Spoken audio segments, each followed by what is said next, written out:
ఇక లగచర్ల దాడి కేసులో పోలీసుల అదుపులో ఉన్న మాజీ ఎమ్మెల్యే పట్నం నరేందర్ రెడ్డిని సుదీర్ఘంగా విచారిస్తున్నారు పోలీసులు. ఈ ఉదయం 3 గంటల పాటు వికారాబాద్ జీటీసీలో ప్రశ్నించిన తర్వాత ఆయన్ను పరిగి సీఐ ఆఫీస్కు తీసుకొచ్చారు. అటువైపు ఎవరూ రాకుండా భారీ భద్రత కూడా ఏర్పాటు చేశారు పోలీసులు.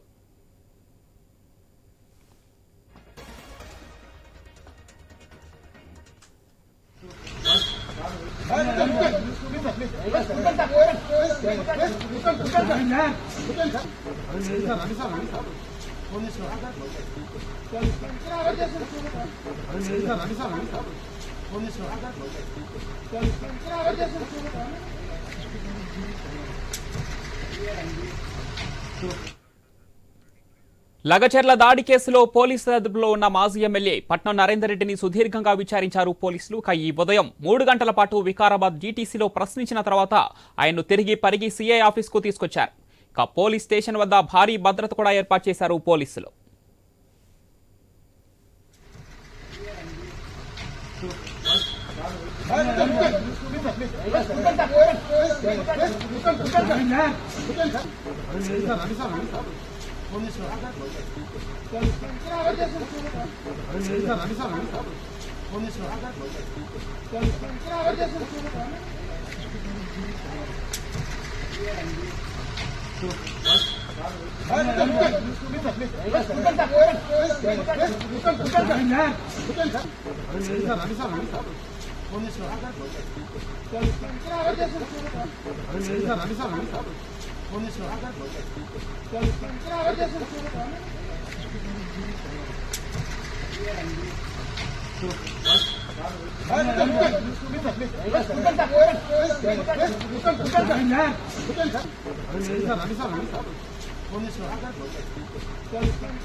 లగచర్ల దాడి కేసులో పోలీసుల అదుపులో ఉన్న మాజీ ఎమ్మెల్యే పట్నం నరేందర్ రెడ్డిని సుదీర్ఘంగా విచారించారు పోలీసులు. ఈ ఉదయం 3 గంటల పాటు వికారాబాద్ జీటీసీలో ప్రశ్నించిన తర్వాత ఆయన్ను పరిగి సీఐ ఆఫీస్కు తీసుకొచ్చారు. అటువైపు ఎవరూ రాకుండా భారీ భద్రతను కూడా ఏర్పాటు చేశారు పోలీసులు.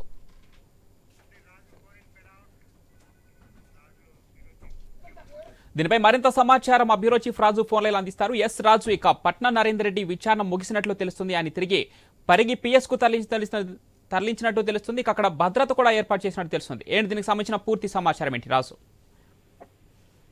సో మొత్తానికి పట్నం నరేందర్ రెడ్డి ఉదయం కేబీఆర్ పార్క్ లో అరెస్ట్ చేసిన తర్వాత రాష్ట్ర వ్యాప్తంగా ఒక రాజకీయ పరమైనటువంటి చర్చ మొదలైంది. లగచర్లలో అధికారులపై దాడి చేసినటువంటి కేసులో ప్రధానంగా పట్నం నరేందర్ రెడ్డి యొక్క ప్రోత్సాహం, ఆయన యొక్క అది మాత్రమే ఉందని చెప్పేసి ఆయన అనుచరులు ఎవరైతే ఉన్నారో వాళ్ళంతా కూడా పట్నం నరేందర్ రెడ్డి నెట్వర్క్ ద్వారానే ఇదంతా నడిపించారని చెప్పేసి చెప్పడం జరిగింది. సో ఈ నేపథ్యంలో పట్నం నరేందర్ రెడ్డి కాల్ రికార్డ్స్ వీటినన్నీ ఆధారంగా చేసుకొని పోలీసులు ఆయన ఉదయం అరెస్ట్ చేశారు. అరెస్ట్ చేసి వికారాబాద్ పోలీస్ స్టేషన్ తరలించి అక్కడ ఐజీ సత్యనారాయణ, అదేవిధంగా జిల్లా ఎస్పీతో పాటు వాళ్ళంతా కూడా విచారణ జరిపిన తర్వాత పూర్తి స్థాయిలో ఆయన వైద్య పరీక్షలు కూడా నిర్వహించి కోర్టుకు సబ్మిట్ చేయాలని చెప్పి జిల్లా కోర్టుకు సబ్మిట్ చేయాలని డిసైడ్ అయినట్టుగా తెలుస్తా ఉంది. స్థానిక పరిగి పోలీస్ స్టేషన్ పరిధిలోకి ఆయన తరలించి అక్కడ తీసుకెళ్లి అక్కడ సాయంత్రం జడ్జి ముందు ప్రవేశపెట్టే అవకాశం ఉంది. సో దీనికి సంబంధించి ఇప్పటికే కేటీఆర్, హరీష్ రావు ఇటు పార్టీ పరంగా ఆయనకు మద్దతుగా సంఘీభావంగా నిలబడడం జరిగింది. పార్టీ కార్యకర్తలంతా కూడా సంఘీభావంగా ఉంటామని చెప్పేసి అన్నారు. మరి కాసేపట్లో కేటీఆర్ వాళ్ళ ఇంటికి కూడా వెళ్తున్నారు. పట్నం నరేందర్ రెడ్డి భార్యని పిల్లల్ని కూడా పరామర్శించి వాళ్ళకు ధైర్యం చెప్పేటువంటి ప్రయత్నం చేసేందుకు 3:30కి ఆ ఫిలిం నగర్ లో ఉన్నటువంటి పట్నం నరేందర్ రెడ్డికి వాళ్ళు వెళ్తా ఉన్నారు. సో మొత్తంగా ఉదయం నుంచి జరిగిన రాజకీయ పరిణామంలో 16 మంది రైతులతో పాటు పట్నం నరేందర్ రెడ్డి మొత్తం 17 మందిని అరెస్ట్ చేసి ఇప్పటికే రిమాండ్ వాళ్ళ 16 మందిని రిమాండ్ చేసేటువంటి పరిస్థితి ఉంది. అదేవిధంగా కేటీఆర్ ఇందాక మాట్లాడుతూ మీడియాతో మాట్లాడుతూ ప్రభుత్వ వైద్యుల మీద మాకు నమ్మకం లేదు, ఖచ్చితంగా థర్డ్ పార్టీ విచారణ అంటే థర్డ్ పార్టీ ద్వారా హెల్త్ సంబంధించినటువంటి దానిపైన విచారణ జరిపించాలి, వాళ్ళ దెబ్బలన్నీ కూడా మానేయకుండా చూడాలి, మా ఎక్కడెక్కడ తగిలాయని చెప్పి వాళ్ళపైన కూడా విశేషమైన రహితంగా పోలీసులు కొట్టినట్టుగా మాకు అనుమానం ఉంది. వాళ్ళ నడక వాళ్ళ యొక్క వ్యవహార శైలి చూస్తే పోలీసులపై కూడా అనేక అనుమానాలు వ్యక్తం చేయడం జరిగింది కేటీఆర్. సో ప్రైవేట్ వైద్యుల ద్వారా వాళ్ళకు విచారణ చేయాలి, దాన్ని అంటే ఏదైతే వాళ్ళకు తగిలిన గాయాలకు సంబంధించినటువంటి అంశం పైన క్లారిఫికేషన్ ఇప్పించాలి అని చెప్పేసి కూడా చెప్పారు. ప్రభుత్వ వైద్యుల పైన మాకు నమ్మకం లేదని కూడా చెప్పారు కేటీఆర్. సో మొత్తంగా 3:30కి వాళ్ళ ఇంటికి పోతున్నటువంటి ఆయన తర్వాత ఇప్పుడు పట్నం నరేందర్ రెడ్డికి సంబంధించినటువంటి పరిగి పోలీసులు ఎక్కడ తరలిస్తున్నారో అక్కడ పూర్తి స్థాయిలో పోలీసు బందోబస్తు కూడా ఏర్పాటు చేస్తారు.